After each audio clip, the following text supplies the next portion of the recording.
ನಾನು ತುಂಬ ಸಿಟ್ಟಿನಲ್ಲಿ ಅಡುಗೆ ಮಾಡಲು ಅಡುಗೆ ಕೋಣೆಗೆ ಹೋದೆ. ಅಡುಗೆ ಮಾಡುವಾಗ ಪಾತ್ರೆಗಳನ್ನು ಜೋರಾಗಿ ಕುಕ್ಕುತ್ತಿದ್ದೆ. ಒಮ್ಮೊಮ್ಮೆ ಆ ಕಡೆ ಈ ಕಡೆ ಎಸೆದು ಬಿಡುತ್ತಿದ್ದೆ. ಈ ಶಬ್ದವನ್ನು ಕೇಳಿ ನನ್ನ 3 ಜನ ಹೆಣ್ಣು ಮಕ್ಕಳು ಅಲ್ಲಿಗೆ ಬಂದರು. ಅವರ ಜೊತೆ ಸುನೀತಾ ಸಹ ಅಲ್ಲಿಗೆ ಬಂದಳು. ನನಗೆ ಇಷ್ಟೊಂದು ಸಿಟ್ಟು ಬಂದದ್ದನ್ನು ನೋಡಿ ನನ್ನ ಬಳಿ ಬಂದು ಮುಂದೆ ನಿಂತು ಕೇಳಲು ಯಾರಿಗೂ ಧೈರ್ಯ ಬರಲಿಲ್ಲ. ನನಗೆ ಸಿಟ್ಟು ಬಂದರೆ ಯಾರ ಮಾತನ್ನು ನಾನು ಕೇಳುತ್ತಿರಲಿಲ್ಲ. ಇವರೆಲ್ಲರನ್ನು ನೋಡಿ ನಾನು ಸಿಟ್ಟಿನಿಂದ ಹೇಳಿದೆ, ನೀವೆಲ್ಲ ಇಲ್ಲಿಗೇಕೆ ಬಂದಿದ್ದೀರಿ? ಎಲ್ಲರೂ ಹೊರಟು ಹೋಗಿ. ನನ್ನ 3 ಹೆಣ್ಣು ಮಕ್ಕಳು ಹೊರಟು ಹೋದರೆ ಸುನೀತಾ ಮಾತ್ರ ಅಲ್ಲೇ ನಿಂತಿದ್ದಳು. ಮುಂದೆ ಬಂದು ನನ್ನನ್ನು ಸಮಾಧಾನಪಡಿಸುತ್ತಿದ್ದಳು. ಅವಳು ನನ್ನನ್ನು ಸಮಾಧಾನ ಮಾಡಲು ಪ್ರಯತ್ನಿಸುತ್ತಿದ್ದಂತೆ ನನ್ನ ಸಿಟ್ಟು ಇನ್ನೂ ನೆತ್ತಿಗೇರಿತು. ಏಕೆಂದರೆ ನನ್ನ ಸಿಟ್ಟಿನ ಮೂಲ ಅವಳೇ ಆಗಿದ್ದಳು. ನಾನು ಎಷ್ಟು ಜೋರಾಗಿ ಅವಳನ್ನು ನೂಕಿದೆನೆಂದರೆ ಅವಳು ಸ್ವಲ್ಪದರಲ್ಲೇ ಬೀಳುವುದರಿಂದ ತಪ್ಪಿಸಿಕೊಂಡಳು. ನಾನು ಈ ಹುಡುಗಿಯನ್ನು ತುಂಬ ದ್ವೇಷಿಸುತ್ತಿದ್ದೆ. ಇವಳನ್ನು ದ್ವೇಷ ಮಾಡುವಷ್ಟು ಬೇರೆ ಯಾರನ್ನು ನಾನು ದ್ವೇಷಿಸುತ್ತಿರಲಿಲ್ಲ. ಸ್ವಲ್ಪ ಹೊತ್ತಿನವರೆಗೆ ಕಣ್ಣಲ್ಲಿ ನೀರು ತುಂಬಿಕೊಂಡು ನನ್ನನ್ನೇ ನೋಡುತ್ತಿದ್ದಳು. ನಂತರ ಹೊರಟು ಹೋದಳು. ಅವಳು ಹೋದ ಮೇಲೆ ನನಗೆ ಸ್ವಲ್ಪ ಸಮಾಧಾನವಾಯಿತು. ಏನಾಗಿತ್ತೆಂದರೆ ಕೆಲವು ಹೆಂಗಸರು ನನ್ನ ದೊಡ್ಡ ಹುಡುಗಿಗಾಗಿ ಸಂಬಂಧವನ್ನು ಕೇಳಿಕೊಂಡು ಬಂದಿದ್ದರು. ಮನೆಯ ಬಾಗಿಲನ್ನು ಸುನೀತಾಳೇ ತೆರೆದಿದ್ದಳು. ಇದಾದ ಮೇಲೆ ಸುನೀತಾ ಆ ಹೆಂಗಸರ ಮುಂದೆ ಬಂದಿರಲಿಲ್ಲ. ಎಲ್ಲ ಕೆಲಸವನ್ನು ನಾನು ಮತ್ತು ನನ್ನ ಮಕ್ಕಳೇ ನೋಡಿಕೊಳ್ಳುತ್ತಿದ್ದೆವು. ನಾನು ಯೋಚಿಸಿದೆ, ಈ ಸಂಬಂಧ ಕೂಡಿ ಬಂದರೆ ನನ್ನ ಮಗಳು ಸುಖವಾಗಿ ಇರುತ್ತಾಳೆ ಎಂದು ಅಂದುಕೊಂಡಿದ್ದೆ. ಚಹಾ ತಿಂಡಿ ಆದ ಮೇಲೆ ಅವರಲ್ಲಿಯೇ ಹೆಂಗಸೊಬ್ಬಳು ಹೇಳಿದಳು, ಬಾಗಿಲನ್ನು ತೆರೆದವಳು ನಿಮ್ಮ ಹುಡುಗಿ ತಾನೆ? ಇದನ್ನು ಕೇಳಿ ನಾನು ಒಮ್ಮೆಲೆ ಹೆದರಿದೆ. ಸುನೀತಾ ಏನಾದರೂ ಫಜೀತಿ ಮಾಡಿದ್ದಾಳೆ ಎಂದುಕೊಂಡು, ಹಾಂ, ಅವಳು ಸಹ ನಮ್ಮ ಮಗಳೇ, ಏನಾಯಿತು? ಅವಳು ನಿಮ್ಮ ಜೊತೆ ಏನಾದರೂ ಕೆಟ್ಟದಾಗಿ ನಡೆದುಕೊಂಡಳೆ? ಆಗ ಅವಳು ಹೇಳಿದಳು, ಇಲ್ಲ ಇಲ್ಲ, ಹಾಗೇನೂ ಇಲ್ಲ. ಅವಳು ಒಳ್ಳೆಯ ಹುಡುಗಿ. ನಿಜ ವಿಷಯವೇನೆಂದರೆ ನಾವು ನಿಮ್ಮ ಆ ಹುಡುಗಿಯೊಂದಿಗೆ ಸಂಬಂಧ ಬೆಳೆಸಲು ಇಷ್ಟಪಡುತ್ತಿದ್ದೇವೆ. ನಿಮ್ಮ ಹುಡುಗಿಯು ನಮಗೆ ತುಂಬ ಇಷ್ಟವಾದಳು. ಪ್ಲೀಸ್ ಇಲ್ಲ ಎಂದು ಹೇಳಬೇಡಿ. ಆ ಹೆಂಗಸಿನ ಮಾತು ಕೇಳಿ ಸಿಟ್ಟಿನಿಂದ ನನ್ನ ತಲೆ ತಿರುಗಿದಂತಾಯಿತು.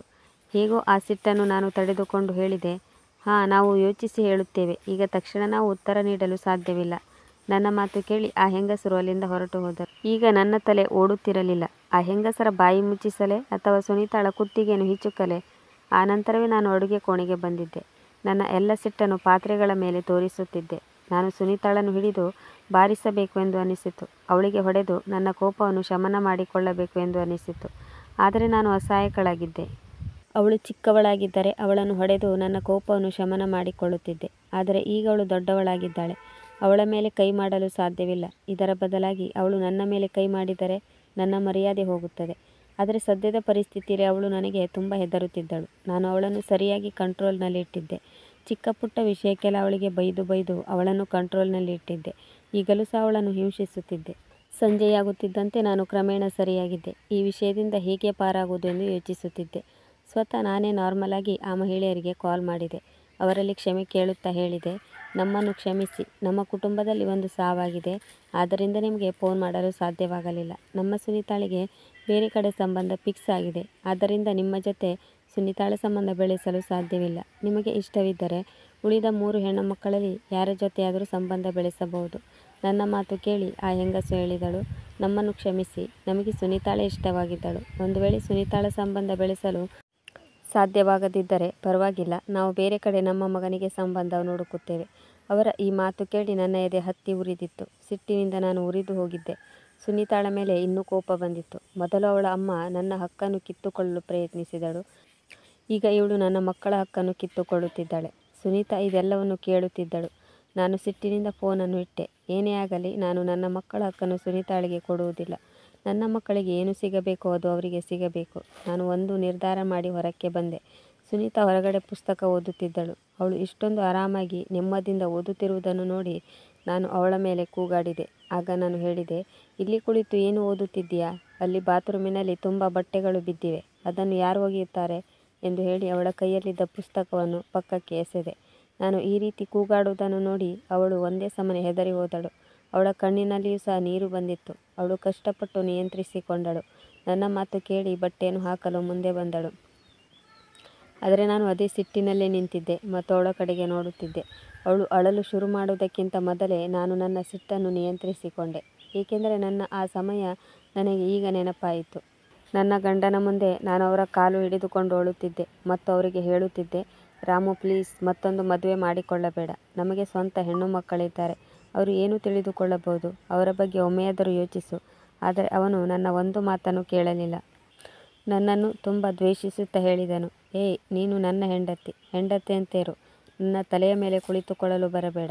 ನಾನು ನನ್ನ ಆಫೀಸ್ನ ಸಹಪಾಠಿಯೊಬ್ಬರನ್ನು ಪ್ರೀತಿಸುತ್ತಿದ್ದೇನೆ. ಅವಳನ್ನೇ ಮದುವೆಯಾಗುತ್ತೇನೆ. ಕನಿಷ್ಠವೆಂದರೂ ಅವಳು ಓದಿದ್ದಾಳೆ, ಕಲಿತಿದ್ದಾಳೆ. ನಿನ್ನ ಹಾಗೆ ಅನಕ್ಷರಸ್ಥೆ ಅಲ್ಲ. ನೀನು ನಿನಗಿರುವ ಯಾವ ಹಕ್ಕಿನಿಂದ ನಾನು ಮತ್ತೊಂದು ಮದುವೆಯಾಗುವುದನ್ನು ತಡೆಯುತ್ತಿದ್ದೀಯಾ? ನಿನಗೆ ಒಬ್ಬ ಮಗನನ್ನು ಕೊಡಲು ಸಾಧ್ಯವಾಗಲಿಲ್ಲ. ನಾನೇಕೆ ನಿನ್ನ ಮಾತನ್ನು ಕೇಳಬೇಕು? ರಾಮುವಿನ ಇಂಥ ದುಷ್ಟ ಆಲೋಚನೆಯನ್ನು ಕೇಳಿ ಒಂದು ಕ್ಷಣ ನಾನು ರಾಮುವನ್ನು ದ್ವೇಷಿಸತೊಡಗಿದೆ. ನಂತರ ನನ್ನ ಹೆಣ್ಣು ಮಕ್ಕಳ ಮುಖವನ್ನು ನೋಡಿ ನನ್ನ ಕುಟುಂಬವನ್ನು ರಕ್ಷಿಸಲು ಯೋಚಿಸಿದೆ. ಈಗ ನಾನು ನನ್ನ ಮನೆಯನ್ನು ರಕ್ಷಿಸಲು ಒಂದು ಕೊನೆಯ ಅಸ್ತ್ರವನ್ನು ಉಪಯೋಗಿಸಿದೆ ಮತ್ತು ಹೇಳಿದೆ, ಅವಳು ಸಹ ನಿನಗೆ ಗಂಡು ಮಗನು ಕೊಡದಿದ್ದರೆ ಮತ್ತೆ ನೀನು ಮೂರನೇ ಮದುವೆಯಾಗುತ್ತೀಯಾ? ನನ್ನ ಮಾತುಗಳು ರಾಮುವಿನ ಮೇಲೆ ಯಾವುದೇ ಪರಿಣಾಮ ಬೀರಲಿಲ್ಲ. ರಾಮು ಹೇಳಿದನು, ನಾನು ಪಾರ್ವತಿಯೊಂದಿಗೆ ಗಂಡು ಮಗುವಿಗಾಗಿ ಮದುವೆಯಾಗುತ್ತಿಲ್ಲ. ಬದಲಾಗಿ ಮನಸ್ಸಿನ ನೆಮ್ಮದಿಗಾಗಿ ಮದುವೆಯಾಗುತ್ತಿದ್ದೇನೆ. ನಾನು ಅವಳನ್ನು ತುಂಬ ಪ್ರೀತಿಸುತ್ತಿದ್ದೇನೆ. ಒಂದು ವೇಳೆ ಅವಳು ನನಗೆ ಮಗನನ್ನು ಕೊಡದಿದ್ದರೂ ಪರವಾಗಿಲ್ಲ. ಒಂದು ವೇಳೆ ಮತ್ತೊಂದು ಹೆಣ್ಣು ಮಗುವಾದರೂ ಏನಾಗಬಹುದು? ನಿನಗೂ 3 ಜನ ಹೆಣ್ಣು ಮಕ್ಕಳಿದ್ದಾರೆ. ಅದರ ಜೊತೆಗೆ ಇನ್ನೊಂದು ಸೇರಿಸಿಕೊಳ್ಳೋಣ. ಹೀಗೆ ರಾಮುವಿನ ನಿರ್ಧಾರ ದೃಢವಾಗಿತ್ತು. ಅವನ ಮೇಲೆ ಪಾರ್ವತಿಯ ಭೂತ ಆವರಿಸಿತ್ತು. ಈ ವಾರವೇ ಪಾರ್ವತಿಯೊಂದಿಗೆ ಮದುವೆ ಮಾಡಿಕೊಳ್ಳಲು ನಿರ್ಧರಿಸಿದ್ದನು. ನಾನು ಏನು ಹೇಳಲು ಬಾಯಿ ತೆರೆದಾಗ ಅವನು ಕೂಗಾಡಿ ಹೇಳಿದನು, ಇದರ ಮೇಲೆ ನೀನು ಒಂದೇ ಒಂದು ಶಬ್ದವನ್ನು ಮಾತನಾಡಿದರೂ ವಿಚ್ಛೇದನವನ್ನು ನೀಡಿ ನಿನ್ನನ್ನು ಮನೆಯಿಂದ ಹೊರಹಾಕುತ್ತೇನೆ. ಇಷ್ಟರಲ್ಲೇ ನಾನು ಸುಮ್ಮನಾದೆ. ನನ್ನ ಹೆಣ್ಣು ಮಕ್ಕಳು ಸಹ ಚಿಕ್ಕವರಾಗಿದ್ದರು. ದೊಡ್ಡವಳಿಗೆ 5 ವರ್ಷವಾಗಿದ್ದರೆ ಮಧ್ಯದವಳಿಗೆ 3 ವರ್ಷವಾಗಿತ್ತು. ಚಿಕ್ಕವಳಿಗೆ 2 ವರ್ಷವಾಗಿತ್ತು. ಅನಂತರ ನಾನು ಯಾರೊಂದಿಗೂ ಏನನ್ನೂ ಹೇಳಲಿಲ್ಲ. ಸುಮ್ಮನೆ ಅವರ ಜೊತೆ ಇದ್ದೆ. ಈಗ ಏನು ಹೇಳಿದರೂ ಕೇಳಿದರೂ ಯಾವುದೇ ಅರ್ಥವಿರಲಿಲ್ಲ. ಅನಂತರ ಏನಾಗಬಾರದೋ ಅದೇ ಆಗಿತ್ತು. ಮುಂದಿನ ವಾರವೇ ಪಾರ್ವತಿಯನ್ನು ಮದುವೆ ಮಾಡಿಕೊಂಡು ಮನೆಗೆ ಕರೆದುಕೊಂಡು ಬಂದಿದ್ದ. ನಾನೇ ಅವರಿಗೆ ಆರತಿ ಎತ್ತಿ ಅವರನ್ನು ಸ್ವಾಗತಿಸಿದೆ. ಮದುವೆಯಂತೂ ತುಂಬ ಸಿಂಪಲ್ ಆಗಿ ಮಾಡಿಕೊಂಡಿದ್ದರು. ಆದರೆ ಮಾರನೇ ದಿನವೇ ಅವರು ಅನ್ನದಾನದ ರೂಪದಲ್ಲಿ ಬಡ ಮಕ್ಕಳಿಗೆ ಊಟವನ್ನು ಹಾಕಿಸಿದ್ದರು. ಪಾರ್ವತಿ ಬಂದ ಮೇಲೆ ನನ್ನ ಜೀವನ ಹೇಗೆ ನಡೆಯುತ್ತಿತ್ತೋ ಅದು ನನಗೆ ಮಾತ್ರ ಗೊತ್ತಿತ್ತು. ನಾನು ಮುಗ್ಧ ಮಕ್ಕಳ ಮುಖವನ್ನು ನೋಡಿಕೊಂಡು ಒಳಗೊಳಗೆ ನೋವನ್ನು ಅನುಭವಿಸುತ್ತಿದ್ದೆ. ನಮ್ಮ ಮನೆ ತುಂಬ ದೊಡ್ಡದಾಗಿದ್ದರಿಂದ ನಮಗೆ ಉಳಿದುಕೊಳ್ಳಲು ಯಾವುದೇ ಸಮಸ್ಯೆ ಇರಲಿಲ್ಲ. ರಾಮು ಮನೆಯ ದೊಡ್ಡ ಕೋಣೆಯನ್ನು ತನಗಾಗಿ ಮತ್ತು ಪಾರ್ವತಿಗಾಗಿ ಸೆಟ್ ಮಾಡಿಕೊಂಡಿದ್ದನು. ನಾನು ಹೆಚ್ಚಿನ ಸಮಯ ನನ್ನ ಮಕ್ಕಳ ಜೊತೆ ನನ್ನ ಕೋಣೆಯಲ್ಲೇ ಇರುತ್ತಿದ್ದೆ. ಮದುವೆಯಾದ 3ನೇ ದಿನಕ್ಕೆ ರಾಮು ಪಾರ್ವತಿಯನ್ನು ಕರೆದುಕೊಂಡು ಹನಿಮೂನ್ಗೆ ಹೊರಟು ಹೋಗಿದ್ದ. ನಾನು ಮತ್ತು ನನ್ನ ಮುಗ್ಧ ಮಕ್ಕಳು ಇಲ್ಲೇ ಉಳಿದುಕೊಂಡಿದ್ದೆವು. ಅವರಿಬ್ಬರು 1 ತಿಂಗಳ ನಂತರ ಹಿಂತಿರುಗಿದ್ದರು. ಈ 1 ತಿಂಗಳು ನಾನು ಏನೇನು ತೊಂದರೆಯನ್ನು ಅನುಭವಿಸಿದ್ದೇನೋ ಅದು ನನಗೆ ಮಾತ್ರ ಗೊತ್ತು. ಚಿಕ್ಕ ಚಿಕ್ಕ 3 ಮಕ್ಕಳನ್ನು ಸಂಭಾಳಿಸುವುದರೊಂದಿಗೆ ನಾನು ಮನೆಯ ಕೆಲಸವನ್ನು ಸಹ ಮಾಡಬೇಕಾಗಿತ್ತು. ಈ ತಿಂಗಳೇ ನನ್ನ ಜೀವನದ ಅತ್ಯಂತ ಕೆಟ್ಟ ಗಳಿಗೆ ಎಂದು ನಾನು ಅಂದುಕೊಂಡಿದ್ದೆ. ಆದರೆ ನಿಜವಾದ ಕಷ್ಟಗಳು ಈಗ ಶುರುವಾಗಿದ್ದವು. ನನ್ನ ಮತ್ತು ನನ್ನ ಮಕ್ಕಳ ಅವಶ್ಯಕತೆಗಳು ರಾಮುವಿಗೆ ಕಾಣುತ್ತಿರಲಿಲ್ಲ. ನಾನು ರಾಮುವಿನಲ್ಲಿ ಏನಾದರೂ ಕೇಳಿದರೆ ಅವನು 1 ವಾರದ ನಂತರ ತಂದು ಕೊಡುತ್ತಿದ್ದ. ಆದರೆ ಪಾರ್ವತಿ ಏನಾದರೂ ಕೇಳಿದರೆ 1 ಗಳಿಗೆಯಲ್ಲಿ ಅದು ಹಾಜರಿರುತ್ತಿತ್ತು. ಪಾರ್ವತಿ ತುಂಬ ಸುಂದರವಾಗಿದ್ದಳು ಮತ್ತು ಮೋಡಿ ಮಾಡುವಂತೆ ಮಾತನಾಡುತ್ತಿದ್ದಳು. ಅವಳನ್ನು ನೋಡುತ್ತಿದ್ದಂತೆ ನನ್ನೊಳಗೆ ದ್ವೇಷ ತುಂಬಿಕೊಳ್ಳುತ್ತಿತ್ತು. ಇವಳ ನಾಲಿಗೆಯನ್ನು ಕತ್ತರಿಸಲಿ ಎನ್ನುವಷ್ಟು ಕೋಪ ಬರುತ್ತಿತ್ತು. ಇವಳು ನನ್ನ ಮತ್ತು ನನ್ನ ಮಕ್ಕಳ ಹಕ್ಕನ್ನು ಕಿತ್ತುಕೊಂಡಿದ್ದಾಳೆ. ರಾಮು ಇಡೀ ದಿನ ಪಾರ್ವತಿಯ ಜೊತೆಗೆ ಇರುತ್ತಿದ್ದನು. ನನ್ನ ಮತ್ತು ನನ್ನ ಮಕ್ಕಳ ಕಡೆಗೆ ಗಮನ ಕೊಡುತ್ತಿರಲಿಲ್ಲ. ಪಾರ್ವತಿ ಮನೆಯ ಯಾವ ಕೆಲಸವನ್ನು ಮಾಡುತ್ತಿರಲಿಲ್ಲ. ಏಕೆಂದರೆ ರಾಮುವೇ ಅವಳಿಗೆ ಹೇಳಿದ್ದ, ಮನೆಯ ಯಾವ ಕೆಲಸವನ್ನು ಮಾಡಬೇಡ, ಏಕೆಂದರೆ ನಿನ್ನ ಬಣ್ಣ ಕಪ್ಪಾಗಬಹುದು. ಪಾರ್ವತಿಯು ನಾಚಿಕೆ ಪಟ್ಟುಕೊಳ್ಳುತ್ತಾ ಒಪ್ಪಿಕೊಂಡಿದ್ದಳು. ನಂತರ ರಾಮು ನನಗೆ ಹೇಳಿದನು, ಮನೆಯ ಎಲ್ಲ ಕೆಲಸವನ್ನು ನೀನೇ ಮಾಡಬೇಕು. ಪಾರ್ವತಿಗೆ ಯಾವುದೇ ಕೆಲಸವನ್ನು ಮಾಡಲು ಹೇಳಬಾರದು. ಈಗ ನನಗೆ ಜೀವನ ನಡೆಸುವುದು ಬೇಕಾಗಿರಲಿಲ್ಲ. ಆದರೆ ಜೀವನ ಕಳೆದರಷ್ಟೇ ಸಾಕಾಗಿತ್ತು. ಅದು ಸಹ ನನ್ನ ಮಕ್ಕಳಿಗಾಗಿ. ಎಲ್ಲವನ್ನೂ ಸಹಿಸಿಕೊಂಡು ಹೋಗುತ್ತಿದ್ದೆ. ಗಂಡನೇ ನನ್ನವನಲ್ಲ ಎಂದ ಮೇಲೆ ಬೇರೆ ಹುಡುಗಿಯನ್ನು ದ್ವೇಷಿಸಿ ಏನು ಪ್ರಯೋಜನ? ಅವಳಂತೂ ಓದಿದವಳಾಗಿದ್ದಳು. ಆದರೆ 2ನೇ ಹೆಂಡತಿಯಾಗಿ ಬಂದಿದ್ದಳು. ಅವಳು ಸ್ವತಃ ಯಾವುದೇ ಕೆಲಸವನ್ನು ಮಾಡಲು ಇಷ್ಟಪಡಲಿಲ್ಲ. ಇಡೀ ದಿನ ತನ್ನ ಕೋಣೆಯಲ್ಲಿ ಇರುತ್ತಿದ್ದಳು. ರಾಮು ಆಫೀಸ್ನಿಂದ ಬರುವ 5 ನಿಮಿಷ ಮೊದಲು ಕೋಣೆಯಿಂದ ಹೊರಬರುತ್ತಿದ್ದಳು. ರೆಡಿಯಾಗಿ ಹೊರಗಡೆ ಗೇಟಿನಲ್ಲಿ ರಾಮುವಿಗಾಗಿ ಕಾಯುತ್ತಿದ್ದಳು. ರಾಮು ಬಂದ ಮೇಲೆ ಇಬ್ಬರು ಸ್ವಲ್ಪ ಹೊತ್ತು ಮಾತನಾಡಿ ಅನಂತರ ಇಬ್ಬರು ಒಟ್ಟಿಗೆ ಕುಳಿತು ಊಟ ಮಾಡುತ್ತಿದ್ದರು. ನಾನು ಮತ್ತು ನನ್ನ ಮಕ್ಕಳು ಅಡುಗೆ ಕೋಣೆಯಲ್ಲಿ ಕುಳಿತು ಊಟ ಮಾಡುತ್ತಿದ್ದೆವು. ಏಕೆಂದರೆ ನನ್ನ ಮುಂದೆ ಹೆಚ್ಚು ಕಾಣಿಸಿಕೊಳ್ಳಬೇಡ ಎಂದು ರಾಮು ಆಜ್ಞೆ ಮಾಡಿದನು. ಒಮ್ಮೊಮ್ಮೆ ನಾನು ನನ್ನ ಸಿಟ್ಟನ್ನು ನನ್ನ ಮಕ್ಕಳ ಮೇಲೆ ತೀರಿಸಿಕೊಳ್ಳುತ್ತಿದ್ದೆ. ಅನಂತರ ನಾನು ಪಶ್ಚಾತ್ತಾಪ ಪಡುತ್ತಿದ್ದೆ. ಇದರಲ್ಲಿ ನನ್ನ ಮಕ್ಕಳ ತಪ್ಪಾದರೂ ಏನು? ಆದರೆ ನಾನು ತುಂಬ ಅಸಹಾಯಕಳಾಗಿದ್ದೆ. ಇಡೀ ದಿನ ಮನೆಯ ಎಲ್ಲ ಕೆಲಸವನ್ನು ಮಾಡುತ್ತಿದ್ದೆ. ಇಡೀ ದಿನ ಎಲ್ಲರಿಗೂ ಊಟ, ತಿಂಡಿ, ಮನೆ ಸ್ವಚ್ಛಗೊಳಿಸುವುದು, ಬಟ್ಟೆ ಒಗೆಯುವುದು, 3 ಜನ ಮಕ್ಕಳನ್ನು ನೋಡಿಕೊಳ್ಳುವುದು ಮತ್ತು ಪಾರ್ವತಿ ಮತ್ತು ರಾಮುವಿನ ಬೇಕು ಬೇಡಗಳನ್ನು ನೋಡಿಕೊಳ್ಳುವುದು. ಇದರಲ್ಲೇ ಇಡೀ ದಿನ ಸುಸ್ತಾಗುತ್ತಿತ್ತು. ಹೃದಯವನ್ನು ಕಲ್ಲು ಮಾಡಿಕೊಂಡು ಕೆಲಸ ಮಾಡುತ್ತಾ ಅವರಿಬ್ಬರ ಪ್ರೀತಿ ಪ್ರಣಯವನ್ನು ಸಹ ನೋಡಬೇಕಾಗಿತ್ತು. ಒಂದು ವೇಳೆ ರಾಮು ಪಾರ್ವತಿಯನ್ನು ಬೇರೆ ಮನೆಯಲ್ಲಿ ಇಟ್ಟರೂ ನನಗೆ ಇಷ್ಟೊಂದು ದುಃಖವಾಗುತ್ತಿರಲಿಲ್ಲ. ಆದರೆ ಪಾರ್ವತಿಯನ್ನು ನನ್ನ ತಲೆಯ ಮೇಲೆ ತಂದು ಕುಳ್ಳಿಸಿದ ಹಾಗೆ ಇತ್ತು. ಒಂದು ದಿನ ಪಾರ್ವತಿ ಪ್ರೆಗ್ನೆಂಟ್ ಎಂದು ಗೊತ್ತಾಯಿತು. ಅದಕ್ಕೆ ರಾಮು ಎಷ್ಟು ಖುಷಿಯಾದನೆಂದರೆ ಅವನು ಮೊದಲ ಬಾರಿಗೆ ಅಪ್ಪನಾಗುತ್ತಾನೆ ಎನ್ನುವಷ್ಟು ಖುಷಿಯಾದನು. ಈಗ ನನಗೆ ಸ್ವಲ್ಪ ನೆಮ್ಮದಿ ಸಿಕ್ಕಿತು, ಏಕೆಂದರೆ ಅವನು ಪಾರ್ವತಿಗಾಗಿ ಹೊಸ ಮನೆಯನ್ನು ಖರೀದಿಸಿದನು. ಅಲ್ಲಿಗೆ ಪಾರ್ವತಿಯನ್ನು ಶಿಫ್ಟ್ ಮಾಡಿದನು. ಅವನು ಹೋಗುತ್ತಾ ಹೋಗುತ್ತಾ ನನಗೆ ಒಂದು ಅಪವಾದ ಹೊರಿಸಿಯೇ ಹೋದ. ಒಂದು ವೇಳೆ ಪಾರ್ವತಿ ಈ ಮನೆಯಲ್ಲಿದ್ದರೆ ಅವಳ ಮೇಲೆ ನನ್ನ ದೃಷ್ಟಿ ಬೀಳಬಹುದು ಎಂದು ಹೇಳಿದ. ಅವನ ಮಾತು ನನ್ನ ಹೃದಯಕ್ಕೆ ನಾಟಿತು. ಆದರೆ ಪಾರ್ವತಿ ಈ ಮನೆಯಿಂದ ಹೊರಟು ಹೋಗಿದ್ದರಿಂದ ನನಗೆ ಸಿಗುವ ಅಲ್ಪ ಸ್ವಲ್ಪ ನೆಮ್ಮದಿಯೂ ಸಹ ಸಿಗಲಿಲ್ಲ. ಏಕೆಂದರೆ ಪಾರ್ವತಿ ಮನೆಯಲ್ಲಿರುವಾಗ ಮನೆಗೆ ಬೇಕಾದ ಸಾಮಾನುಗಳೆಲ್ಲವೂ ಮನೆಗೆ ಬರುತ್ತಿದ್ದವು. ಕನಿಷ್ಠವೆಂದರೂ ಊಟ ತಿಂಡಿಯ ಖರ್ಚು ವೆಚ್ಚ ಎಲ್ಲವನ್ನು ರಾಮು ನೋಡಿಕೊಳ್ಳುತ್ತಿದ್ದನು. ಆದರೆ ಈಗ ರಾಮುವಿಗೆ ನಮ್ಮ ಊಟ ತಿಂಡಿಯ ಬಗ್ಗೆ ನೆನಪೇ ಇರಲಿಲ್ಲ. ಮನೆಯಲ್ಲಿ ಊಟ ತಿಂಡಿಗಾಗಿ ಹಾಹಾಕಾರ ಶುರುವಾಗುತ್ತಿದ್ದಂತೆ ನಾನು ಬಟ್ಟೆ ಹೊಲಿಯುವ ಕೆಲಸವನ್ನು ಶುರು ಮಾಡಿಕೊಂಡೆ. ರಾಮುವಿಗೆ ಫೋನ್ ಮಾಡಿ ಸಾಮಾನುಗಳನ್ನು ತರಲು ಹೇಳಿದರೂ ಸಹ ಅವನಿಗೆ ಸಾಮಾನುಗಳನ್ನು ತರಲು ಒಂದು ವಾರ ಹಿಡಿಸುತ್ತಿತ್ತು. ಆದ್ದರಿಂದ ನಾನು ಅಸಹಾಯಕಳಾಗಿ ನಾನೇ ಸ್ವತಃ ಕೆಲಸ ಮಾಡುವುದನ್ನು ಶುರು ಮಾಡಿದೆ. ನಾನು ಬಟ್ಟೆಯನ್ನು ಹೊಲಿಯುತ್ತಿದ್ದೆ, ಅದರಿಂದ ದೊರೆಯುವ ಹಣವನ್ನೇ ಖರ್ಚು ಮಾಡುತ್ತಿದ್ದೆ. ಈ ದಿನಗಳು ನನ್ನ ಅತ್ಯಂತ ಕಷ್ಟದ ದಿನಗಳಾಗಿದ್ದವು. ಆದರೆ ಒಂದು ದಿನ ರಾಮುವಿನ ನೌಕರಿ ಹೊರಟು ಹೋಯಿತು. ಪಾರ್ವತಿ ಒಂದು ಹೆಣ್ಣು ಮಗುವಿಗೆ ಜನ್ಮ ನೀಡಿದಳು. ರಾಮುವಿನ ನೌಕರಿ ಹೋಗಿತ್ತು, ಆದರೆ ಖರ್ಚು ಹೆಚ್ಚಾಗಿತ್ತು. ಆದ್ದರಿಂದ ರಾಮು ಬಾಡಿಗೆ ಮನೆಯನ್ನು ಬಿಟ್ಟು ಪುನಃ ನಾವಿರೋ ಮನೆಗೆ ಪಾರ್ವತಿಯನ್ನು ಕರೆದುಕೊಂಡು ಬಂದನು. ಅವನು ಮತ್ತೊಂದು ಕೆಲಸವನ್ನು ಹುಡುಕಿದ್ದನು, ಆದರೆ ಈ ಕೆಲಸಕ್ಕೆ ಕಡಿಮೆ ಸಂಬಳವಿತ್ತು. ಅವನ ಎಲ್ಲ ಸಂಬಳವೂ ಪಾರ್ವತಿ ಮತ್ತು ಸುನೀತಾಳಿಗಾಗಿ ಖರ್ಚು ಮಾಡುತ್ತಿದ್ದ. ಪಾರ್ವತಿಯ ಕೋಣೆಯಲ್ಲಿ ಅವಳ ಮಗಳಿಗಾಗಿ ಹಾಲು ಹಣ್ಣು ಇರುತ್ತಿತ್ತು, ಆದರೆ ನನ್ನ ಮಕ್ಕಳಿಗೆ ಇದ್ಯಾವುದನ್ನೂ ನೀಡಿರಲಿಲ್ಲ. ನನ್ನ ಮತ್ತು ನನ್ನ ಮಕ್ಕಳ ಖರ್ಚಿಗಾಗಿ ನಾನು ಎಲ್ಲಿಂದ ಹಣ ತರಬೇಕು? ನಾನು ಬಟ್ಟೆಯನ್ನು ಸ್ಟಿಚ್ ಮಾಡಿ ನನ್ನ ಮಕ್ಕಳ ಖರ್ಚನ್ನು ಸರಿದೂಗಿಸುತ್ತಿದ್ದೆ. ರಾಮು ತನ್ನ ಸ್ಯಾಲರಿಯಿಂದ ಮನೆಯ ರೇಷನ್ ಮಾತ್ರ ತರುತ್ತಿದ್ದನು. ಪ್ರಾರಂಭದಲ್ಲಿ ಪಾರ್ವತಿ ತನ್ನ ಪ್ರಪಂಚದಲ್ಲಿ ಮಗ್ನಳಾಗಿರುತ್ತಿದ್ದಳು. ಕ್ರಮೇಣ ಅವಳು ತನ್ನ ಅಸಲಿಯತ್ತನ್ನು ತೋರಲು ಶುರು ಮಾಡಿದಳು. ಮನೆಯ ಖರ್ಚು ಹೆಚ್ಚಾಗುತ್ತಿದ್ದಂತೆ ಒಂದು ದಿನ ಪಾರ್ವತಿಯು ಅಡುಗೆ ಕೋಣೆಯನ್ನು ಬಂದ್ ಮಾಡಿದಳು. ನಾನು ಆಶ್ಚರ್ಯಚಕಿತಳಾಗಿ, ನೀನು ಹೀಗೇಕೆ ಮಾಡಿದೆ ಎಂದು ಪಾರ್ವತಿಯಲ್ಲಿ ಕೇಳಿದಾಗ ಅವಳು ಹೇಳಿದಳು, ನಮ್ಮ ಬಳಿ ಸಾಕಷ್ಟು ರೇಷನ್ ಇಲ್ಲ. ಮಕ್ಕಳು ಯಾವಾಗಲೂ ಏನಾದರೂ ತಿನ್ನುತ್ತಿರುತ್ತಾರೆ. ಅವರಿಗಾಗಿ ಖರ್ಚು ಮಾಡಲು ನಮ್ಮ ಬಳಿ ಹಣವೂ ಸಹ ಇಲ್ಲ. ನಾವು ಈ ರೀತಿ ಅನಗತ್ಯ ಖರ್ಚು ಮಾಡಬಾರದು ಎಂದು ಹೇಳುತ್ತಾ ನೇರವಾಗಿ ನನ್ನ ಮಕ್ಕಳ ಕಡೆ ನೋಡಿದಳು. ಪಾರ್ವತಿ ಕಿಚನ್ ರೂಮಿಗೆ ಚಾವಿ ಹಾಕುತ್ತಿದ್ದಾಗ ರಾಮು ಸುಮ್ಮನೆ ಕುಳಿತಿದ್ದನು, ಆದರೆ ಅವನು ಏನನ್ನೂ ಹೇಳಲಿಲ್ಲ.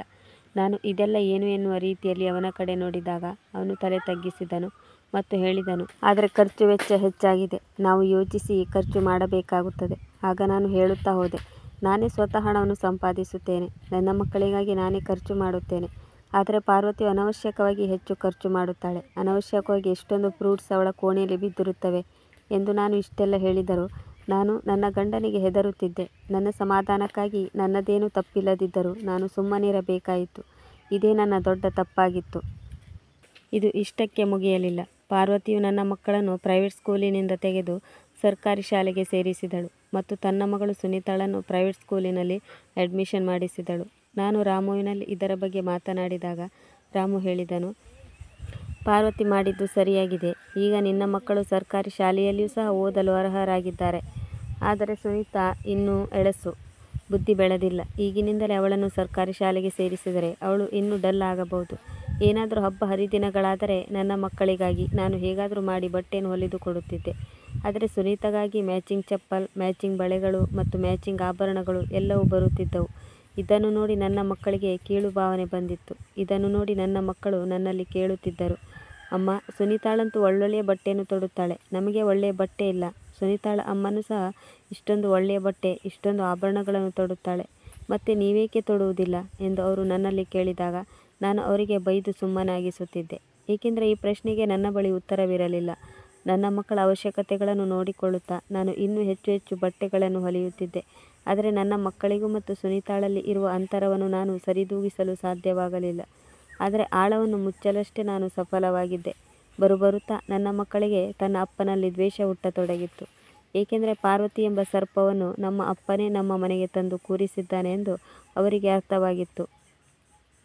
ಮತ್ತೊಮ್ಮೆ ಪಾರ್ವತಿ ಪ್ರೆಗ್ನೆಂಟ್ ಇದ್ದಾಳೆಂಬ ಸುದ್ದಿ ಬಂತು. ಈ ಬಾರಿಯೂ ಸಹ ರಾಮು ಮತ್ತೊಮ್ಮೆ ತುಂಬ ಖುಷಿಯಾದನು. ಅವಳಿಗೆ ಪ್ರೀತಿಯ ಆರೈಕೆಯಲ್ಲಿ ಯಾವುದೇ ಕೊರತೆಯನ್ನು ಮಾಡಲಿಲ್ಲ.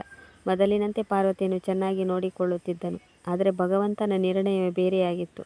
ತಿಂಗಳ ಚೆಕಪ್ಪಿಗಾಗಿ ಪಾರ್ವತಿ ಮತ್ತು ರಾಮು ಹಾಸ್ಪಿಟ್ಲಿಗೆ ಹೋಗುತ್ತಿದ್ದಾಗ ರಸ್ತೆಯಲ್ಲಿ ಅವರ ಗಾಡಿ ಆಕ್ಸಿಡೆಂಟ್ ಆಯಿತು. ನಂತರ ಎಲ್ಲವೂ ಮುಗಿದು ಹೋಯಿತು. ರಾಮು ಮತ್ತು ಪಾರ್ವತಿ ಸ್ಥಳದಲ್ಲಿಯೇ ಮೃತಪಟ್ಟರು. ನಾನು ಮನೆಯಲ್ಲಿ ಇಬ್ಬರಿಗೂ ಅಡುಗೆ ಮಾಡಿ ಕಾಯುತ್ತಿದ್ದೆ. ಹೊರಗಡೆ ಆಂಬ್ಯುಲೆನ್ಸ್ನ ಶಬ್ದ ಕೇಳಿಸುತ್ತಿತ್ತು. ನನಗೆ ಗಾಬರಿಯಾಯಿತು. ಆಂಬ್ಯುಲೆನ್ಸ್ ನಮ್ಮ ಗೇಟ್ನ ಬಳಿ ನಿಂತಿತ್ತು. ಪಾರ್ವತಿಯ ಮಗು ಹೊಟ್ಟೆಯಲ್ಲಿ ಸತ್ತು ಹೋಗಿತ್ತು. ಈ ಆಘಾತದಿಂದ ನಾನು ತುಂಬ ಜರ್ಜರಿತಳಾದೆ. ಆದರೆ ಕ್ರಮೇಣ ಸುಧಾರಿಸಿಕೊಳ್ಳತೊಡಗಿದೆ. ಅಷ್ಟಕ್ಕೂ ಅವರಿಬ್ಬರ ಮರಣದಿಂದ ನನ್ನ ಪರಿಸ್ಥಿತಿಯಲ್ಲಿ ಏನೂ ಬದಲಾವಣೆಯಾಗಿತ್ತು. ಪಾರ್ವತಿಯಂತೂ ನನಗೆ ಬೇರೆಯವಳಾಗಿದ್ದಳು. ಆದರೆ ನನ್ನ ಗಂಡ ಎಂದೂ ಸಹ ನನ್ನವನಾಗಿರಲಿಲ್ಲ. ಎಲ್ಲ ಸಂದರ್ಭಗಳಲ್ಲಿಯೂ ಪಾರ್ವತಿಯ ಹಿಂದೆ ಹಿಂದೆ ಸುತ್ತಾಡುತ್ತಿದ್ದ. ಅವಳಿಗಾಗಿ ಹಣವನ್ನು ಖರ್ಚು ಮಾಡುತ್ತಿದ್ದ. ನನ್ನ ಮಕ್ಕಳು ಮತ್ತು ನನ್ನನ್ನು ಯಾವಾಗಲೂ ತಿರಸ್ಕಾರ ಮಾಡುತ್ತಿದ್ದ. ಅವನ ಈ ಸ್ವಭಾವವೇ ನನ್ನನ್ನು ಕಲ್ಲು ಹೃದಯದವಳನ್ನಾಗಿ ಮಾಡಿತ್ತು. ನಾನು ಆದಷ್ಟು ಬೇಗ ಇದೆಲ್ಲದರಿಂದ ಹೊರಬಂದಿದ್ದೆ. ನನಗೇನು ಅಷ್ಟೊಂದು ದುಃಖವಾಗಿರಲಿಲ್ಲ. ಆದರೂ ಸುನೀತಾಳನ್ನು ಒಮ್ಮೊಮ್ಮೆ ನೋಡಿದಾಗ ದುಃಖವಾಗುತ್ತಿತ್ತು. ಇವಳೀಗ ತಬ್ಬಲಿಯಾಗಿದ್ದಳು. ಕ್ರಮೇಣ ಇದೆಲ್ಲವೂ ದ್ವೇಷವಾಗಿ ಬದಲಾಯಿತು. ಅಷ್ಟಕ್ಕೂ ಇದೆಲ್ಲವೂ ಅವಳ ಅಮ್ಮನಿಂದಾಗಿ ಆಗಿತ್ತು. ನಾನು ಇಡೀ ಮನೆಯನ್ನು ಒಮ್ಮೆ ಕಣ್ಣಾಡಿಸಿದಾಗ ಇಡೀ ಮನೆಯು ನನ್ನದಾಗಿದೆ ಎಂದು ಕೊಂಚ ಸಮಾಧಾನವಾಗಿತ್ತು. ನಾನು ಮನೆಯ ಮಾಲೀಕಳಾಗಿದ್ದೆ. ಏಕೆಂದರೆ ಪಾರ್ವತಿ ಬಂದ ಮೇಲೆ ಈ ಮನೆಯಲ್ಲಿ ನನ್ನನ್ನು ಕೆಲಸದವಳನ್ನಾಗಿ ನೋಡಿಕೊಳ್ಳುತ್ತಿದ್ದರು. ಮೊದಲು ಪಾರ್ವತಿ ಮನೆಯ ಮಾಲೀಕಳಾಗಿದ್ದಳು. ಅವಳು ಹೇಗೆ ಇಷ್ಟಪಡುತ್ತಿದ್ದಳೋ ಹಾಗೆ ನಡೆಯುತ್ತಿತ್ತು. ನಂತರ ನನ್ನ ಜೀವನದಲ್ಲಿ ಏನಾದರೂ ಸಾಧಿಸಬೇಕೆಂದು ಆ ಮನೆಯನ್ನು ಸ್ವಲ್ಪ ಚೇಂಜ್ ಮಾಡಿದೆ. ಅದರಲ್ಲಿ ಒಂದು ಸ್ಟಿಚಿಂಗ್ ಸೆಂಟರನ್ನು ಓಪನ್ ಮಾಡಿದೆ. ಹೆಣ್ಣು ಮಕ್ಕಳಿಗೆ ಸ್ಟಿಚಿಂಗ್ ಕಲಿಸಲು ಶುರು ಮಾಡಿದೆ. ನನ್ನ ಈ ಹೊಸ ಕೆಲಸ ದೇವರ ದಯೆಯಿಂದ ಚೆನ್ನಾಗಿ ನಡೆಯುತ್ತಿತ್ತು. ಹಣ ಬರುತ್ತಿದ್ದಂತೆ ನನ್ನ ಮಕ್ಕಳಿಗೆ ವಿದ್ಯಾಭ್ಯಾಸಕ್ಕಾಗಿ ಒಂದು ಒಳ್ಳೆಯ ಸ್ಕೂಲಿಗೆ ಸೇರಿಸಿದೆ. ಸುನೀತಾಳ ಅಡ್ಮಿಷನ್ ಸಹ ಒಂದು ಪ್ರೈವೇಟ್ ಸ್ಕೂಲಿನಲ್ಲಿ ಮಾಡಿಸಿದೆ. ನಾನು ಅವಳ ಓದು ಮತ್ತು ನನ್ನ ಮಕ್ಕಳ ಸರಿಸಮ ಅವಳನ್ನು ನೋಡಿಕೊಳ್ಳುತ್ತಿದ್ದೆ. ಆದರೂ ಕಳೆದ ಜೀವನದ ಕಹಿ ನೆನಪು ನನ್ನ ಜೀವನದಲ್ಲಿ ಇನ್ನೂ ಇತ್ತು. ನಾನು ಸುನೀತಾಳನ್ನು ಇನ್ನೂ ದ್ವೇಷ ಮಾಡುತ್ತಿದ್ದೇನೆ. ನಾನು ಒಮ್ಮೊಮ್ಮೆ ಮನೆಯ ಎಲ್ಲ ಕೆಲಸನೂ ಅವಳಿಂದಲೇ ಮಾಡಿಸುತ್ತಿದ್ದೆ. ಒಮ್ಮೊಮ್ಮೆ ಅವಳ ಮೇಲೆ ಕೈ ಸಹ ಮಾಡುತ್ತಿದ್ದೆ. ಈಗ ಸುನೀತಾ ತುಂಬ ಶಾಂತ ರೀತಿಯಿಂದ ವರ್ತಿಸುತ್ತಿದ್ದಳು. ಆದರೆ ಯಾವಾಗಲೂ ದುಃಖದಿಂದ ಇರುತ್ತಿದ್ದಳು. ಎಲ್ಲ ಸಂದರ್ಭದಲ್ಲಿಯೂ ಮಮ್ಮಿ ಮಮ್ಮಿ ಎನ್ನುತ್ತಾ ನನ್ನ ಹಿಂದೆ ಮುಂದೆ ಸುತ್ತಾಡುತ್ತಾಳೆ. ಕ್ರಮೇಣ ನನ್ನ 4 ಮಕ್ಕಳು ದೊಡ್ಡವರಾದರು. ಸುನೀತಾ ಎಲ್ಲರಿಗಿಂತ ತುಂಬ ಸುಂದರವಾಗಿದ್ದಳು. ನೋಡಲು ಸಹ ಅವಳು ಆಕರ್ಷಕವಾಗಿದ್ದಳು. ಯಾವುದಾದ್ರೂ ಒಂದು ಸಂಬಂಧ ನನ್ನ ದೊಡ್ಡ ಮಕ್ಕಳಿಗೆ ಬಂದರೆ ಆ ಸಂಬಂಧ ಸುನೀತಾಳ ಕಡೆಗೆ ವಾಲುತ್ತಿತ್ತು. ಇದರಿಂದ ನಾನು ರೋಸಿ ಹೋಗಿ ಸುನೀತಾಳಿಗೆ ಹೇಳಿದೆ, ಯಾರಾದರೂ ಸಂಬಂಧಿಕರು ನಮ್ಮ ಮನೆಗೆ ಬಂದರೆ ಅವರ ಮುಂದೆ ಬರಬೇಡ. ಸುನೀತಾ ನನ್ನ ಎಲ್ಲ ಮಾತುಗಳನ್ನು ಕೇಳುತ್ತಿದ್ದಳು ಮತ್ತು ಈ ಮಾತನ್ನು ಸಹ ಅವಳು ಒಪ್ಪಿಕೊಂಡಳು. ಆದರೆ ಪ್ರತಿ ಬಾರಿಯೂ ಒಂದಲ್ಲ ಒಂದು ಕಾರಣದಿಂದ ಸುನೀತಾಳನ್ನು ಹುಡುಗನ ಕಡೆಯವರು ನೋಡುತ್ತಿದ್ದರು ಮತ್ತು ನನ್ನ ಮಗಳಿಗೆ ಸಂಬಂಧ ಕೂಡಿ ಬರುತ್ತಿರಲಿಲ್ಲ. ಬಂದವರು ಸುನೀತಾಳನ್ನು ಇಷ್ಟಪಡುತ್ತಿದ್ದರು. ಇಂದು ಸಹ ಹಾಗೆ ಆಯಿತು. ಈಗ ನಾನೊಂದು ನಿರ್ಧಾರ ಮಾಡಿದೆ. ಮೊದಲು ಸುನೀತಾಳ ಮದುವೆನೇ ಮಾಡಿಬಿಡಬೇಕು. ನನ್ನ ದಾರಿಗೆ ಮುಳ್ಳಾಗಿರುವ ಇವಳನ್ನು ಮೊದಲು ತೊಲಗಿಸಬೇಕು. ಏಕೆಂದರೆ ಇದೇ ಸರಿಯಾದ ನಿರ್ಧಾರವಾಗಿತ್ತು. ಏಕೆಂದರೆ ಎಲ್ಲಿಯವರೆಗೆ ಸುನೀತಾಳ ಮದುವೆಯಾಗುವುದಿಲ್ಲವೋ ಅಲ್ಲಿಯವರೆಗೆ ನನ್ನ ಮಕ್ಕಳ ಮದುವೆ ಸಹ ಆಗುವುದಿಲ್ಲ.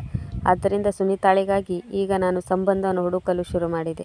ಆದರೆ ಸುನೀತಾಳಿಗಾಗಿ ಒಂದಕ್ಕಿಂತ ಒಂದು ದೊಡ್ಡ ದೊಡ್ಡ ಸಂಬಂಧ ಬರುತ್ತಿದ್ದವು. ಆದರೆ ಅವಳ ಮದುವೆಯನ್ನು ಯಾವುದೇ ಒಂದು ಒಳ್ಳೆಯ ಮನೆತನದೊಂದಿಗೆ ಮಾಡಲು ಇಷ್ಟವಿರಲಿಲ್ಲ. ತುಂಬ ವರ್ಷಗಳಿಂದ ನನ್ನ ಹೃದಯದಲ್ಲಿ ಅಡಗಿರುವ ಜ್ವಾಲೆಯನ್ನು ಹೊರಹಾಕಲು ಪ್ರಯತ್ನಿಸುತ್ತಿದ್ದೆ. ನಾನು ಅವಳ ಅಮ್ಮನ ಮೇಲಿನ ಕೋಪವನ್ನು ಸುನೀತಾಳ ಮೇಲೆ ತೀರಿಸಿಕೊಳ್ಳಲು ಬಯಸಿದ್ದೆ. ನಾನು ಸುನೀತಾಳಿಗೆ ಬರುವ ಎಲ್ಲ ಸಂಬಂಧಗಳನ್ನು ತಿರಸ್ಕರಿಸುತ್ತಿದ್ದೆ. ನಾನು ಯಾವ ಸಂಬಂಧವನ್ನು ತಿರಸ್ಕರಿಸುತ್ತಿದ್ದೇನೋ ಅವಳಿಗೆ ಬರುವ ಮುಂದಿನ ಸಂಬಂಧವು ಅದಕ್ಕಿಂತಲೂ ದೊಡ್ಡದಾಗಿರುತ್ತಿತ್ತು. ನಾನು ಸುನೀತಾಳನ್ನು ಎಂಥ ಮನೆಗೆ ಕೊಡಲು ಇಷ್ಟಪಟ್ಟಿದ್ದೇನೆಂದರೆ ಕೇವಲ ದುಃಖವೇ ತುಂಬಿರುವ ಮನೆಗೆ ಸುನೀತಾಳನ್ನು ಮದುವೆ ಮಾಡಿಕೊಡಲು ಬಯಸಿದ್ದೆ. ಆದರೆ ಇಲ್ಲಿಯವರೆಗೂ ಅಂಥ ಸಂಬಂಧ ಬಂದಿರಲಿಲ್ಲ. ಒಂದು ದಿನ ನಾನು ಮಾರ್ಕೆಟಿಗೆ ಹೋಗುತ್ತಿದ್ದಾಗ ಒಬ್ಬ ಸೈಕಲ್ ಸವಾರ ಬಂದು ನನ್ನನ್ನು ಗುದ್ದಿದನು. ತಕ್ಷಣ ಆ ಸೈಕಲ್ ಸವಾರ ಸೈಕಲ್ ಇಳಿದು ಬಂದನು ಮತ್ತು ನನ್ನನ್ನು ಮೇಲಕ್ಕೆತ್ತುತ್ತಾ ಹೇಳಿದನು, ಕ್ಷಮಿಸಿ ಮೇಡಮ್, ನಾನು ನಿಮ್ಮನ್ನು ನೋಡಿಲ್ಲ. ಕೆಲವು ಜನ ನನ್ನ ಹಿಂದೆ ಬಿದ್ದಿದ್ದಾರೆ. ಅವರಿಂದ ತಪ್ಪಿಸಿಕೊಳ್ಳಲು ನಾನು ಜೋರಾಗಿ ಬರುತ್ತಿದ್ದೆ. ನಾನು ಆಶ್ಚರ್ಯಚಕಿತಳಾಗಿ ಆ ಸೈಕಲ್ ಸವಾರನನ್ನು ನೋಡಿದೆ. ಒಳ್ಳೆಯ ಕಟ್ಟುಮಸ್ತಿನ ಹುಡುಗನಾಗಿದ್ದ. ಆದರೆ ತುಂಬ ಗಾಬರಿಗೊಂಡಿದ್ದ. ನಾನು ಅವನಿಗೆ ಕೇಳಿದೆ, ನಿನ್ನನ್ನು ಯಾರು ಹಿಂಬಾಲಿಸುತ್ತಿದ್ದಾರೆ? ಆಗ ಅವನು ಹೇಳಿದ, ಮೇಡಮ್, ನಾನು ಜೂಜುಕೋರನಾಗಿದ್ದೇನೆ. ನಾನು ಜೂಜಿನಲ್ಲಿ ಎಲ್ಲವನ್ನೂ ಕಳೆದುಕೊಂಡಿದ್ದೇನೆ. ತುಂಬ ಸಾಲವನ್ನು ಮಾಡಿಕೊಂಡಿದ್ದೇನೆ. ಅದನ್ನು ಹಿಂತಿರುಗಿಸುವಂತೆ ತುಂಬ ಜನ ನನ್ನ ಹಿಂದೆ ಬಿದ್ದಿದ್ದಾರೆ. ಸಂಜೆಯವರೆಗೂ ಎಲ್ಲಿಂದಲಾದರೂ ಹಣವನ್ನು ತೆಗೆದುಕೊಂಡು ಅವರ ಸಾಲವನ್ನು ತೀರಿಸುವೆ. ಈಗಂತೂ ಅವರಿಂದ ನಾನು ತಪ್ಪಿಸಿಕೊಳ್ಳಬೇಕು. ಆಗ ನನ್ನ ತಲೆಯಲ್ಲಿ ಒಂದು ಕೆಟ್ಟ ಆಲೋಚನೆ ಬಂತು. ನಾನು ಆ ಸೈಕಲ್ ಸವಾರನನ್ನು ಸೈಡಿಗೆ ಕರೆದುಕೊಂಡು ಹೋಗಿ ಕೇಳಿದೆ, ನೀನು ಮದುವೆಯಾಗ್ತೀಯಾ? ನನ್ನ ಮಾತು ಕೇಳಿ ಅವನು ನಾಚಿ ನೀರಾದನು ಮತ್ತು ಹಾಂ ಎಂದು ತಲೆಯಾಡಿಸಿದನು. ತಕ್ಷಣ ಅವನನ್ನು ನನ್ನ ಜೊತೆ ಕರೆದುಕೊಂಡು ಮನೆಗೆ ಬಂದೆ. ಅದೇ ಸಮಯದಲ್ಲಿ ಪಂಡಿತರನ್ನು ಕರೆಸಿ ಸುನೀತಾಳನ್ನು ಅವನ ಜೊತೆ ಮದುವೆ ಮಾಡಿಸಿದೆ. ಸುನೀತಾಳು ತುಂಬ ಅತ್ತಳು, ಕೂಗಾಡಿದಳು, ಚೀರಾಡಿದಳು. ಆದರೆ ನಾನು ಅವಳ ಒಂದು ಮಾತನ್ನು ಕೇಳಲಿಲ್ಲ. ಒಮ್ಮೆ ಅಂತೂ ಅವಳು ಅತ್ತಿದ್ದಕ್ಕೆ ನನ್ನ ಹೃದಯ ಮರುಗಿತ್ತು. ಅದರ ದ್ವೇಷದಿಂದ ನಾನು ಕುರುಡಾಗಿದ್ದರಿಂದ ಅವಳು ಅಳುವುದು, ಚೀರಾಡುವುದು ಯಾವುದೂ ನನಗೆ ಕೇಳಿಸಲಿಲ್ಲ. ಸೈಕಲ್ ಸವಾರನ ಜೊತೆ ಸುನೀತಾಳ ಮದುವೆ ಮಾಡಿಸಿ ಅವಳನ್ನು ಉಟ್ಟ ಬಟ್ಟೆಯಲ್ಲೇ ಮನೆಯಿಂದ ಹೊರಹಾಕಿದೆ. ಅವಳು ಜೋರಾಗಿ ಅಳುತ್ತಾ ಸೈಕಲ್ ಸವಾರನ ಜೊತೆ ಹೊರಟು ಹೋದಳು. ಆಗ ನನ್ನ ಹೆಣ್ಣು ಮಕ್ಕಳು ಇಷ್ಟು ತರಾತುರಿಯಲ್ಲಿ ಸುನೀತಾಳ ಮದುವೆ ಏಕೆ ಮಾಡಿದೆ ಎಂದು ನನ್ನಲ್ಲಿ ಕೇಳಿದಾಗ ನಾನು ಹೇಳಿದೆ, ಅವಳ ಮದುವೆ ಮಾಡಿಸದಿದ್ದರೆ ನಿಮ್ಮ ಮದುವೆಯಾಗುವುದಿಲ್ಲ. ನನ್ನ ಮಕ್ಕಳು ನನ್ನ ಮಾತು ಕೇಳಿ ಶಾಂತರಾದರು. ಈಗ ನಾನು ನನ್ನ ಮಕ್ಕಳ ಮದುವೆ ಮಾಡುವ ಬಗ್ಗೆ ಯೋಚಿಸಿದೆ ಮತ್ತು ನಾನು ಆ ಕೆಲಸದಲ್ಲಿ ತೊಡಗಿಕೊಂಡೆ. ಈಗ ಸುನೀತಾ ಇಲ್ಲದಿದ್ದರಿಂದ ನನ್ನ ಇಬ್ಬರು ಹೆಣ್ಣು ಮಕ್ಕಳ ಮದುವೆ ಬೇಗ ನಡೆದು ಹೋಯಿತು. ಈಗ ಮನೆಯಲ್ಲಿ ನಾನು ಮತ್ತು ನನ್ನ ಚಿಕ್ಕ ಮಗಳು ಮಾತ್ರ ಇದ್ದೆವು. ಈಗಲೇ ನನ್ನ ಚಿಕ್ಕ ಮಗಳ ಮದುವೆ ಮಾಡುವ ಅವಸರ ನನಗೆ ಇರಲಿಲ್ಲ. ಸುನೀತಾಳ ಮದುವೆ ಮಾಡಿಸಿ ಈಗ 6 ತಿಂಗಳು ಪೂರ್ಣಗೊಂಡಿದ್ದವು. ಈ 6 ತಿಂಗಳಲ್ಲಿ ಒಮ್ಮೆಯೂ ಸುನೀತಾ ನಮ್ಮ ಮನೆಗೆ ಬಂದಿರಲಿಲ್ಲ. ಈಗ ನನಗೆ ಅವಳ ಬಗ್ಗೆ ಸ್ವಲ್ಪ ಚಿಂತೆ ಕಾಡತೊಡಗಿತ್ತು. ಸುನೀತಾ ಈಗ ಹೇಗಿರಬಹುದು, ಏನು ಮಾಡುತ್ತಿರಬಹುದು ಎಂದು ನಾನು ಅವಳ ಬಗ್ಗೆ ಯೋಚಿಸಿದೆ. ಒಮ್ಮೆಯೂ ಅವಳು ನಮ್ಮನ್ನು ಭೇಟಿಯಾಗಲು ಏಕೆ ಬರಲಿಲ್ಲ? ಹೀಗೆ ದಿನಗಳು ಉರುಳುತ್ತಿದ್ದವು. ಒಂದು ದಿನ ಸುನೀತಾ ನಮ್ಮ ಮನೆಗೆ ಬಂದಳು. ಅವಳು ತುಂಬ ಖುಷಿಯಾಗಿರುವಂತೆ ಕಂಡಳು. ಅವಳು ಮನೆಯೊಳಗೆ ಬರುತ್ತಿದ್ದಂತೆ ನನ್ನನ್ನು ಅಪ್ಪಿಕೊಂಡಳು ಮತ್ತು ನನ್ನ ಕೈಗೆ ತುಂಬ ಹಣವನ್ನು ನೀಡಿದಳು. ನಾನು ಮತ್ತೊಮ್ಮೆ ನಿಮ್ಮನ್ನು ಭೇಟಿಯಾಗಲು ಬರುತ್ತೇನೆ ಎಂದು ಹೇಳಿದಳು. ನಾನಂತೂ ಆಶ್ಚರ್ಯಚಕಿತಳಾದೆ. ಇದೆಲ್ಲ ಏನು? ಇವಳ ಹತ್ತಿರ ಇಷ್ಟೊಂದು ಹಣ ಹೇಗೆ ಬಂತು? ಅನಂತರ ನಾನು ಯೋಚಿಸಿದೆ, ಇರಲಿ ಬಿಡು, ನನ್ನಿಂದ ಪೂರೈಸಲಾಗದ ಅವಶ್ಯಕತೆಗಳು ಇನ್ನೂ ಇವೆ, ನಾನು ಅದನ್ನು ಪೂರೈಸಿಕೊಳ್ಳುತ್ತೇನೆ. ಮತ್ತೊಂದು ವಾರದ ನಂತರ ಸುನೀತಾ ಮತ್ತೊಮ್ಮೆ ನನ್ನನ್ನು ಭೇಟಿಯಾಗಲು ಬಂದಳು. ಮತ್ತೊಮ್ಮೆ ತುಂಬ ಹಣವನ್ನು ನನ್ನ ಕೈಗೆ ಇಟ್ಟಳು. ಈಗ ನನಗೆ ಚಿಂತೆ ಕಾಡತೊಡಗಿತು. ಅಷ್ಟಕ್ಕೂ ಇಷ್ಟೊಂದು ಹಣ ಇವಳ ಬಳಿ ಹೇಗೆ ಬರುತ್ತಿದೆ? ಮತ್ತೊಮ್ಮೆ ನನಗೆ ಅವಳ ಮೇಲೆ ದ್ವೇಷ ಹುಟ್ಟತೊಡಗಿತು. ಈ ಹುಡುಗಿ ಅದೃಷ್ಟ ಎಷ್ಟೊಂದು ಚೆನ್ನಾಗಿದೆ. ಇವಳು ಎಲ್ಲಿ ಹೋಗುತ್ತಾಳೋ ಅಲ್ಲೆಲ್ಲ ಇವಳ ಅದೃಷ್ಟವೇ ಅದೃಷ್ಟ. ಮತ್ತೊಮ್ಮೆ ಅವಳು ನನ್ನನ್ನು ಭೇಟಿಯಾಗಲು ಬಂದಾಗ ಅವಳ ಜೊತೆ ಅವಳ ಗಂಡನೂ ಇದ್ದನು. ಅವನು ನನ್ನ ಜೊತೆ ತುಂಬ ಪ್ರೀತಿಯಿಂದ ಆಪ್ತನಂತೆ ಮಾತನಾಡಿದನು. ಇದರ ಜೊತೆಗೆ ಅವನು ತನ್ನ ಚಿಕ್ಕ ತಮ್ಮನಿಗಾಗಿ ನನ್ನ ಕೊನೆಯ ಮಗಳ ಸಂಬಂಧವನ್ನು ಸಹ ಕೇಳಿದ್ದನು. ನಾನು ಸಹ ಆಸೆಗೆ ಬಿದ್ದು ಹಾಂ ಎಂದು ಹೇಳಿದ್ದೆ. ಇವರು ಎಷ್ಟೊಂದು ಹಣವಂತರು. ಆ ಮನೆಯಲ್ಲಿ ಸುನೀತಾ ರಾಜ್ಯಭಾರ ಮಾಡುವಂತೆ ನನ್ನ ಮಗಳು ರಾಜ್ಯಭಾರ ಮಾಡುತ್ತಾಳೆ. ಸುನೀತಾ ನನ್ನನ್ನು ಕೋಣೆಯೊಳಗೆ ಕರೆದುಕೊಂಡು ಹೋಗಿ ಈ ಸಂಬಂಧ ಬೇಡವೆಂದು ನನಗೆ ಹೇಳಿದಳು. ಆದರೂ ನಾನು ಅವಳ ಮಾತನ್ನು ಕೇಳಲಿಲ್ಲ. ನನಗನಿಸಿತು, ನನ್ನ ಮಗಳು ಸುನೀತಾಳ ಮನೆಗೆ ಬರುವುದು ಸುನೀತಾಳಿಗೆ ಇಷ್ಟವಿಲ್ಲ. ಆ ಮನೆಯಲ್ಲಿ ತಾನೊಬ್ಬಳೇ ರಾಣಿಯಾಗಿ ಮೆರೆಯಬೇಕೆನ್ನುವುದು ಅವಳ ಆಸೆ. ಅವಳಂತೆ ನನ್ನ ಮಗಳು ಎಂಜಾಯ್ ಮಾಡುವುದು ಅವಳಿಗೆ ಇಷ್ಟವಿಲ್ಲ. ನಾನು ಸುನೀತಾಳ ಮಾತು ಕೇಳದೆ ಹೊರಗಡೆ ಬಂದು ನನ್ನ ಚಿಕ್ಕ ಮಗಳ ಸಂಬಂಧಕ್ಕಾಗಿ ಒಪ್ಪಿಗೆ ನೀಡಿದೆ. ಮುಂದಿನ ವಾರವೇ ಸಿಂಪಲ್ ಆಗಿ ಮದುವೆ ಮಾಡೋಣ ಎಂದು ಹೇಳಿದರು. ಹೋಗುವಾಗ ಮತ್ತೊಮ್ಮೆ ಸುನೀತಾ ಈ ಮದುವೆ ಮಾಡಿಕೊಡುವುದು ಬೇಡವೆಂದು ಹೇಳಿದಳು. ಆದರೆ ನಾನು ಅವಳ ಮಾತನ್ನು ಕೇಳಲಿಲ್ಲ. ಒಂದು ವಾರದ ನಂತರ ಸಿಂಪಲ್ ಆಗಿ ನನ್ನ ಚಿಕ್ಕ ಮಗಳ ಮದುವೆಯನ್ನು ಮಾಡಿದೆ. ತಾಳಿ ಕಟ್ಟುವಾಗಲೂ ಸಹ ಸುನೀತಾ ಮತ್ತೊಮ್ಮೆ ರಿಕ್ವೆಸ್ಟ್ ಮಾಡಿ ಮದುವೆ ಮಾಡುವುದು ಬೇಡವೆಂದು ಹೇಳಿದಳು. ಆದರೆ ನಾನು ಅವಳ ಮಾತನ್ನು ಒಪ್ಪಿಕೊಳ್ಳದೆ ಸುನೀತಾಳಿಗೆ ಬೈಯತೊಡಗಿದೆ. ನನ್ನ ಮಗಳು ಖುಷಿಯಾಗಿರುವುದು ನಿನಗೆ ಇಷ್ಟ ಇಲ್ಲ ಅಲ್ವಾ? ಅಷ್ಟಕ್ಕೂ ನೀನು ಪಾರ್ವತಿಯ ಮಗಳಲ್ಲವೇ? ಇದನ್ನು ಕೇಳಿ ಸುನೀತಾಳ ಕಣ್ಣಲ್ಲಿ ನೀರು ತುಂಬಿತ್ತು. ಅವಳು ಅಳತೊಡಗಿದಳು. ಮತ್ತೆ ನನ್ನ ಮಗಳ ಮದುವೆಯಾಯಿತು. ಅವಳನ್ನು ಗಂಡನ ಮನೆಗೆ ಕಳುಹಿಸುವ ಸಮಯವೂ ಬಂದಾಯಿತು. ನಾನು ಹಿಂದಿನ ಎಲ್ಲ ಸಿಟ್ಟನ್ನು ಬದಿಗಿರಿಸಿ ಸುನೀತಾಳಿಗೆ ಹೇಳಿದೆ, ಸುನೀತಾ, ನನ್ನ ಮಗಳನ್ನು ಚೆನ್ನಾಗಿ ನೋಡಿಕೋ. ಆಗ ಸುನೀತಾ ನಗುತ್ತಾ ಹೇಳಿದಳು, ನೀವು ಅವಳನ್ನು ಚೆನ್ನಾಗಿ ನೋಡಿಕೊಳ್ಳುವ ಸಮಯ ಬಂದಾಗ ನನ್ನ ಮಾತನ್ನು ಕೇಳಲಿಲ್ಲ. ನಿಮ್ಮ ಆಸೆ ಬುರುಕುತನದಿಂದ ನಿಮ್ಮ ಮಗಳ ಮದುವೆಯನ್ನು ಮಾಡಿದ್ದೀರಿ. ಎಷ್ಟು ಸಾಧ್ಯವೋ ಅಷ್ಟು ಚೆನ್ನಾಗಿ ನಾನು ನಿಮ್ಮ ಮಗಳನ್ನು ನೋಡಿಕೊಳ್ಳುತ್ತೇನೆ ಎಂದು ಮಂದಹಾಸ ಬೀರುತ್ತಾ ಸುನೀತಾ ಹೇಳಿದಳು. ನನ್ನ ಮಗಳು ತನ್ನ ಗಂಡನ ಮನೆಗೆ ಹೊರಟು ಹೋದಳು. ನಾನು ಮನೆಯ ಕೆಲಸದಲ್ಲಿ ತೊಡಗಿಕೊಂಡೆ. ನನ್ನ ಮಗಳ ಮದುವೆಯಾಗಿ 2 ವಾರ ಕಳೆದಿತ್ತು. 2 ವಾರದಲ್ಲಿ ಒಮ್ಮೆಯೂ ನನ್ನ ಮಗಳು ನನ್ನನ್ನು ಭೇಟಿಯಾಗಲು ಬರಲಿಲ್ಲ. ಆಗ ನಾನೇ ಹೋಗಿ ನನ್ನ ಮಗಳನ್ನು ಭೇಟಿಯಾಗಿ ಬಂದರಾಯಿತು ಎಂದು ಯೋಚಿಸುತ್ತಾ ನಾನು ನನ್ನ ಮಗಳನ್ನು ಭೇಟಿಯಾಗಲು ಹೊರಟೆ. ನಾನು ಅವಳ ಮನೆಗೆ ಹೋದಾಗ ನನಗೆ ಆಕಾಶವೇ ಕಳಚಿ ಬಿದ್ದ ಹಾಗಾಯಿತು. ನಾನು ನಿಂತ ನೆಲವೇ ಕುಸಿದಂತಾಯಿತು. ನಾನು ಜೋರಾಗಿ ಚೀರಿ ಅಳಬೇಕೆನಿಸಿತು. ಸುನೀತಾ ನನಗೆ ಮೊದಲೇ ಹೇಳಿದಳು, ಈ ಮದುವೆ ಮಾಡಿಕೊಡುವುದು ಬೇಡ ಎಂದು. ಆದರೆ ನಾನು ಅವಳ ಒಂದು ಮಾತನ್ನು ಕೇಳಲಿಲ್ಲ. ನನ್ನ ಆಸೆ ಬುರುಕುತನದಿಂದಾಗಿ ನಾನು ನನ್ನ ಮಗಳನ್ನು ಇಂಥ ನರಕಕ್ಕೆ ತಳ್ಳಿದೆ. ನಾನು ನನ್ನ ಮಗಳ ಮನೆಗೆ ಬಂದಾಗ ನನ್ನ ಮಗಳು ಕೂದಲನ್ನು ಹರಡಿಕೊಂಡು ಹರಿದ ಬಟ್ಟೆಯನ್ನು ತೊಟ್ಟುಕೊಂಡು ಭಿಕ್ಷುಕಿಯ ವೇಷದಲ್ಲಿ ಕೈಯಲ್ಲಿ ಕುಡುಗೋಲನ್ನು ಹಿಡಿದುಕೊಂಡು ಮನೆಯಿಂದ ಹೊರಬರುತ್ತಿದ್ದಳು.